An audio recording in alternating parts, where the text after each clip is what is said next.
Assalamualaikum warahmatullahi wabarakatuh. Alhamdulillah, Allahumma sholli ala sayyidina Muhammad wa ala ali sayyidina Muhammad.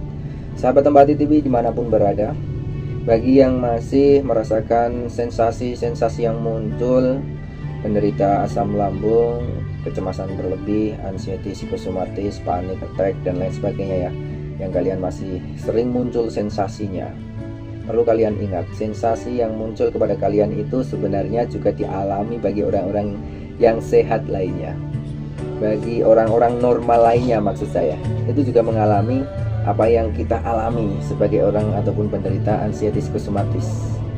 Tapi karena orang yang mengalami anxiety psikosomatis atau kecemasan berlebihan ataupun panic attack ataupun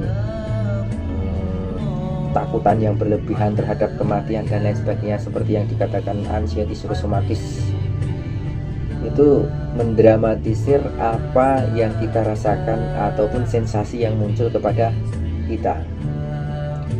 Perlu segera kita ubah ataupun segera kita sadari bahwasanya sensasi yang muncul ataupun gejala-gejala yang muncul kepada tubuh kita, diri kita itu sebenarnya dialami bagi orang-orang yang normal. Kenapa saya bicara seperti ini? Karena saya mengalaminya. Saya mengalami anxiety psikosomatis, saya mengalami hipokondria ataupun trauma dengan sakit waktu itu sebelum sembuh. Tapi setelah sembuh setelah sekarang normal, sembuh total, alhamdulillahirabbil alamin, itu masih kadang muncul sensasi, muncul gejala-gejala seperti dulu, tapi sudah tidak mendramatisir ataupun tidak berlebihan untuk menanggapi sensasi yang muncul itu. Dulu itu apabila kita itu duduk, terus kita bangun dari duduk ataupun dari berbaring, kita bangun terus kelayangan, sempoyongan, oyong di situ ya, terus berkunang-kunang, itu sudah cara menanggapinya sudah waduh, ini saya nanti jangan-jangan pingsan, ini nanti saya jangan-jangan terjadi sesuatu apa yang buruk dan lain sebagainya, seperti itu. Tapi sekarang saya merasakannya dan itu hal yang normal ya, itu hal yang biasa. Wah, seandainya kayak gini ini waktu aku masih anxiety dulu, alangkah pusingnya atau alangkah bingungnya saya seperti itu ya. Dan itu ternyata wajar bagi orang-orang normal seperti itu. Terus banyak lagi ya, misalnya kita itu kedutan, tahu kedutan di pipi sini tek kayak gitu, ataupun di sini tek ataupun di tangan tek. Kalau dulu waktu masih anxiety psikosomatis, masya Allah, itu sudah nanti jangan-jangan aku ini, jangan-jangan aku itu. Sekarang hal yang normal itu teman-teman. Pusing di kepala sampai terikat kayak di sini tertarik itu kemarin ya, kayak tertarik, itu hal yang wajar bagi orang yang sedang pusing. Kepala nong separuh ataupun sakit kepala sebelah, itu hal-hal yang wajar kayak gitu. Jadi sebenarnya hal yang timbul ataupun sensasi yang timbul kepada penderita anxiety psikosomatis ataupun asam lambung yang naik, yang kita itu sakit mungkin disebabkan dari asam lambung ya, yang mengakibatkan kita ketakutan berlebihan, tidak sembuh-sembuh hingga akhirnya karena kita trauma terus, sudah mau sembuh kita berpikiran yang buruk hingga mengiritasi lambung lagi. Karena itu ada hubungannya. Semakin kita berpikir yang buruk, semakin kita khawatiran, maka lambung kita juga akan ikut bekerja untuk menanggapinya. Tubuh kita itu akan menanggapinya. Jadi tubuh yang bekerja menanggapi apa yang ada di dalam pikiran kita, itu mengakibatkan terganggunya organ-organ di dalam tubuh kita. Seperti itu sahabat-sahabat. Banyak sekali kok, kaki kaku-kaku, terus tangan ya, mungkin apakah ini disebabkan oleh asam lambung? Bisa jadi. Dan memang asam lambung anxiety psikosomatis yang kita rasakan dulu, sensasi yang muncul 1000 sensasi ya, dari kepala terikat, telinga berdenging, mata buram, kayak tidak nyata, kayak melayang-layang, terus di bagian kening sini sering terganggu kayak tertarik, terus hidung tersumbat sampai ya kayak di daerah wajah kita mau ngomong saja waktu itu ngos-ngosan, ya toh, apalagi jalan. tangannya kaku-kaku dan lain sebagainya, masih banyak. Itu belum lagi yang dari masalah yang di dalam lambung. Dalam lambung mulai dari perut kelubukan, kita sering sendawa, terus panas di dada, tenggorokan sampai ke punggung sini. Nah, luar biasa kan? Tapi sekarang kalau mengalami demikian itu hal yang wajar. Misal nih habis makan sambal kemarin nyambel, terus perutnya mules. Ya mungkin karena habis makan ini aja, terus nanti ada sensasi lemesnya. Ya hal yang wajar. Kalau kita sedang merasakan sakit perut terus kita lemas, ya wajar. Wah lemes nih kayak gini. Terus kita terganggu, kayak tercekik di tenggorokan waktu dulu itu. Seperti itu sudah pikirannya luar biasa. Jadi kalau kalian secara berpikirnya menanggapi sensasi itu dengan slow, dengan santai, maka semua rasa sensasi yang muncul kepada kalian itu tidak akan lama hingga di dalam tubuh kita ataupun yang mengakibatkan organ tubuh kita terganggu ataupun cara menanggapinya itu refleksnya itu nanti tidak akan lama, efeknya, sensasinya itu tidak akan lama.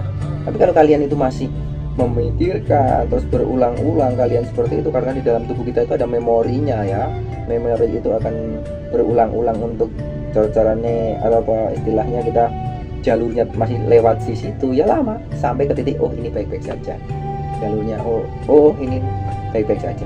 Tapi kalau ini sudah kita sadari, cetek baik-baik saja, cetek baik-baik saja kayak gitu, dan itu akan segera hilang sensasi itu.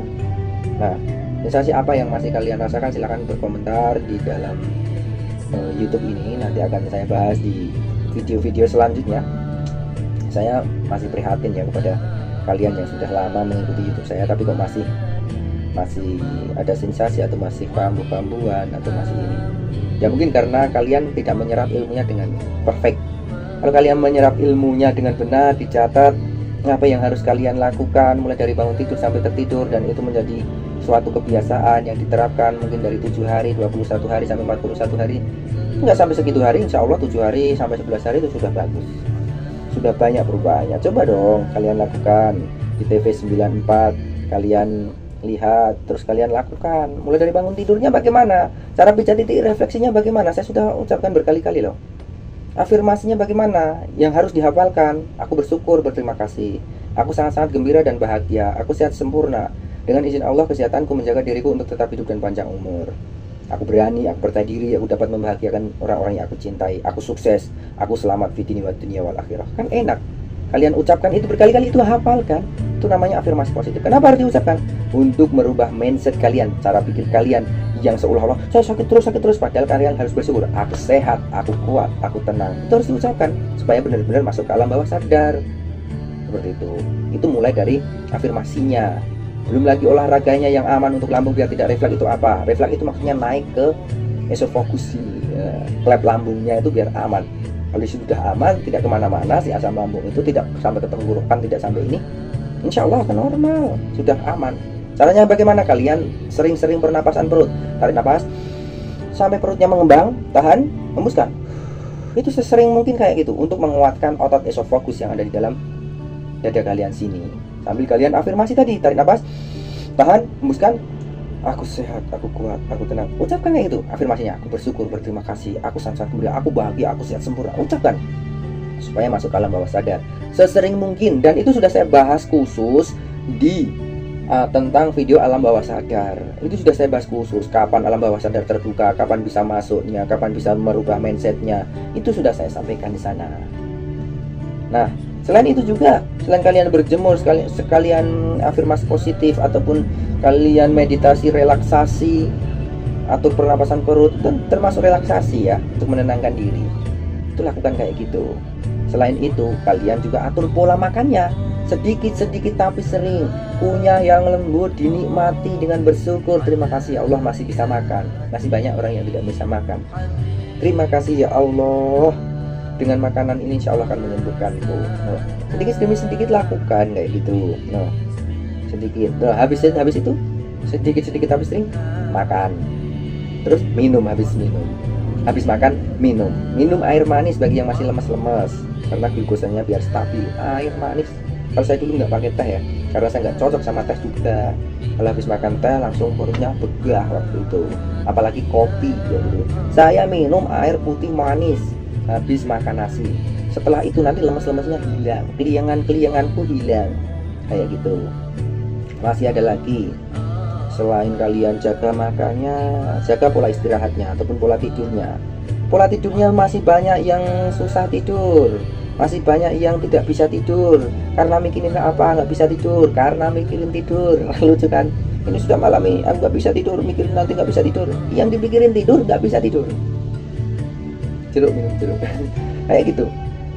Jadi kalian harus segera sadar, jangan mikirin tidur, mikirin besok saya harus kerja apa ya, kira-kira saya harus aktivitas apa ya, saya harus hafalan apa ya, misalnya hafalan Quran, hafalan Pancasila. Bagi yang belum hafal, hafalkan, hafalan apa ya, rukun iman, rukun Islam, bacaan sholat dihafalkan, kayak gitu. Supaya apa?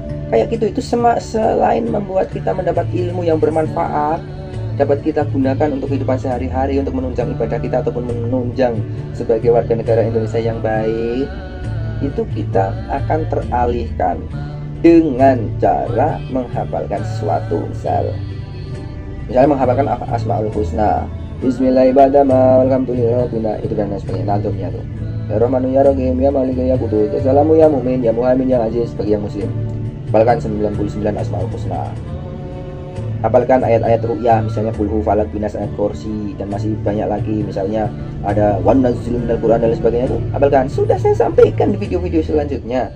Itu sebagai ikhtiar kita untuk kesembuhan dengan cara membaca ayatul ru'yah, ataupun kita membaca ayat-ayat yang lain, ataupun kita membaca atau menghafalkan sesuatu yang bisa mengalihkan otak kita ini untuk belajar ataupun untuk tidak selalu memikirkan sensasi-sensasi anxiety kita, sensasi asam lambung kita. Coba dong kayak gitu. Jangan hanya bingung aku harus ngapain, ini harusnya keluar rumah takut ada orang meninggal, takut. Saya dulu waktu takut orang meninggal itu saya melayat diantar istri, saya keringet dingin ya Allah waktu itu. Saya mengalami apa yang kalian alami, tapi saya tarik nafas, tahan, aku baik-baik saja, aku normal. Nah, kayak gitu. Masih banyak yang lain ya. Misalkan nanti kalau misalnya tidak bisa tidur siang, ya yang penting rebahan, istirahat. Nanti malam misalnya nggak bisa tidur, ya tidurnya lebih awal, mapannya itu. Jangan udah nggak bisa tidur, rebahan mulai istirahatnya jam 10, jam 11. Kalau nggak bisa tidur ya jam 9 ataupun setengah 9 udah mulai rebahan, udah mulai baca-baca ayat Quran, zikir, wudhu dulu, baca Qul Falak Binas, ayat Kursi, ada yang lain, hafalkan apa, nanti insya Allah tertidur. Kalian nggak sadar, saya mengalaminya seperti itu. Nanti nggak sadar kita akan tidur. Bahkan kalau kita sudah zikir, misalnya hasbi Allah wa ni'mal wakil ni'mal maula wa ni'man nasir, hasbi Allah wa ni'mal wakil ni'mal maula wa ni'man nasir, misalnya hafalan gitu. Kalian sambil senyum, hasbi Allah wa ni'mal wakil ni'mal maula wa ni'man nasir, hasbi Allah wa ni'mal wakil ni'mal maula wa ni'man nasir. Itu kan kita menyerahkan diri. Hanya Allah wakil kita, yang menolong kita, hanya Allah. Tidak kemana-mana, tidak ada yang lain. Kita bingung kemana-mana, kita ke dokter, kita ke orang pintar, kita kemana saja, sampai ke Jawa Timur, sampai ke Semarang, sampai ke Jogja, sampai ke Magelang, sampai ke saya sudah kemana-mana teman dulu, ini belum sembuh. Tapi itu memang ada efeknya juga, jangan dikira itu tidak ada efeknya. Itu ada perjalanan hidup kita. Yang jelas hanya Allah, semuanya itu hanyalah wasilah. Dan yang menyembuhkan Allah, wa idza maritu fahuwa yasfin. Jika kita sakit itu Allah lah sang penyembuh. Yang menyembuhkan kita itu Allah Subhanahu wa ta'ala. Sahabat Ambati TV dimanapun berada, jadi jangan khawatir, ada Allah yang selalu menjaga kita. Mungkin dengan sakit ini kita akan lebih giat beribadah, kita menjadi orang yang lebih baik lagi, lebih menjaga agar kita tidak melakukan dosa, lebih menjaga agar kita itu selalu dalam realnya Allah, di jalan Allah terus. Dengan sakit seperti ini tuh kita tuh dipilih untuk kita naik derajatnya, kita lebih baik lagi insya Allah. Jadi jangan khawatir, semua akan baik-baik saja. Segera sadari apapun yang muncul kepada kalian, sensasi-sensasi itu tidak akan berbahaya buat kalian. Semua akan normal-normal saja. Hanya saja pikiran kalian yang mengatakan ini begini, ini begitu, itu pikiran kalian yang ade-ade. Ya, karena itu jangan berprasangka buruk, mulai ubah, apalagi keluar dari mulut. Jangan sampai kalimat buruk itu keluar dari mulut, biar tidak kerekam ke alam bawah sadar. Itu teman-teman, kalian sudah saya kasih pantangan anxiety, sudah saya sampaikan. Mengucapkan kalimat buruk, melihat berita buruk, mendengarkan ini, hindari dulu yang kayak gitu. Sosmed, sosial media, jangan sering-sering lihat Instagram, jangan sering-sering lihat Facebook, jangan sering-sering lihat YouTube yang tidak jelas. Maksudnya YouTube yang tidak mensupport kalian, yang tidak tahu. Bahkan kelihatan katanya mensupport, tapi kadang-kadang masih mengatakan sesuatu hal yang membuat anxiety-nya kambuh. Contoh nih, kalian lihat, nanti kalau kalian nggak begini nanti akan begini loh. Nah itu tidak bagus untuk dikonsumsi. Meskipun itu katanya YouTube untuk menyembuhkan anxiety psikosomatis, itu tidak bagus. Hanya saya merasakannya. Kalau saya mendengar kalimat itu, saya langsung turun. Tapi kalau saya berbicara di YouTube, saya itu sangat hati-hati supaya kalian tidak terjatuh. Setelah naik, ayo naik terus sampai ke puncaknya kalian benar-benar sembuh. Kayak gitu. Dan tidak naik terjatuh lagi. Naik enggak gitu. Wajar. Allah itu maha kuasa atas segala sesuatu, teman-teman. Allah maha kuasa atas segala sesuatu. Jadi perjalanannya manusia itu berbeda-beda. Sakitnya meskipun kelihatannya sama itu berbeda. Cara mengatasinya juga berbeda. Cara perjalanannya berbeda. Tapi kenapa saya menceritakan ini? Saya bilang ini akan baik-baik saja. Saya bilang ini tuh normal-normal saja. Karena mindset kita ini sebenarnya itu sama. Dalam artian sama, tergantung kita menafsirkannya itu bagaimana. Kayak gitu loh. Bahkan kemarin waktu saya itu ke hipnosis ya, temanku katanya kamu harus dihipnosis supaya masuk ke alam bawah sadar. Kan saya susah dulu dihipnotis. Maksudnya dihipnotis dalam artian hipnoterapi ya. Hipnoterapi susah. Saya suruh lihat begini 1, 2, 3 tertidur, saya nggak bisa. Saya dikasih masukan kamu itu sebenarnya begini. Susah seperti itu. Kenapa saya bisa berubah mindsetnya, bisa kembali normal lagi? Saya afirmasi positif dan merepetisinya, mengulang-ulanginya, supaya benar-benar masuk. Dari siapa ya? Dari hipnosis itu, dari pakar ataupun dari ahli itu yang memberi afirmasi itu. Dan saya sendiri insya Allah menguasainya hingga akhirnya sekarang. Makanya saya tularkan kepada kalian untuk diri kalian sendiri, bukan dari orang lain. Kadang kalau dari orang lain itu tidak, ibaratnya tidak apa ya. Nah, kalau dari diri kita kan benar-benar kita tanam, tak mau agak goyah kita tanam lagi. Aku sehat, aku kuat, aku berani, aku percaya diri. Tanamkan, tak. Dan kalian juga akan segera sembuh kalau sudah ketemu orang yang pernah mengalaminya. Kalau kalian bertemu dengan orang yang tidak mengalami anxiety psikosomatis, ya kalian zong, karena dia tidak tahu. Bahkan kadang-kadang dokter sekalipun masih mengucapkan kalimat yang membuat kita jatuh. Dokter itu, wah ini harus segera ini. Itu udah meruntuhkan mental kita yang, wah ini harus segera di ini. Wah kacau tuh pikiran ini, kacau. Tapi kalau orang anxiety psikosomatis ataupun psikologi ya mungkin psikiater ya, ahli psikologi, psikiater itu akan hati-hati cara berbicaranya, supaya kalian tuh benar-benar mentalnya udah tertata ya gitu. Ini ngobrol di pagi hari. Semoga kalian termotivasi dengan apa yang saya sampaikan. Jadi orang anxiety psikosomatis itu ya mudah-mudah gampang untuk sembuh. Nggak ada susahnya maksudnya. Mudah-mudah gampang. Tinggal kalian mau atau tidak. Segera berani ucapkan aku itu sehat atau bagaimana. Segera berani mengucapkan aku baik-baik saja. Aku normal kok. Aku sehat. Kalaupun ada gangguan dari non medis misalnya, kan udah baca sesuai perintah anjuran Rasulullah, qul hu falaq binas ayat kursi. Tinggal kalian yakini. Itu pengusir ataupun pembentengan diri kita pagi petang baca itu. Lebih-lebih ditambah dengan bismillahirrahmanirrahim ma'asmi sya'fil ardi wa lafis sama'i wa wassami'ul alim. Perbanyak juga hasbi Allah ni'mal wakil ni'mal maula wa ni'man nasir. Perbanyak la ilaha illallah. Kalau kita masih merasa banyak dosa, perbanyak istighfar. Siapa sih yang gak punya dosa? Istighfar, astagfirullahaladzim. Banyak. Sahabat Tombak Hati TV dimanapun berada, saya berharap kepada kalian semoga segera mendapat ilmunya, segera melakukan terapinya, menikmati prosesnya, dan raihlah kesembuhan dengan segera. Ayo cepat, jangan lama-lama. Lihat video-video saya, lakukan trik-triknya, sudah saya sampaikan semuanya. Mungkin itu yang bisa saya sampaikan pada kesempatan hari ini. Salam jiwa dan raga dari Tombak Hati TV. Mudah-mudahan kita semua segera diberi kesehatan, kekuatan, ketenangan, kenyamanan, kebahagiaan, kesehatan yang sempurna.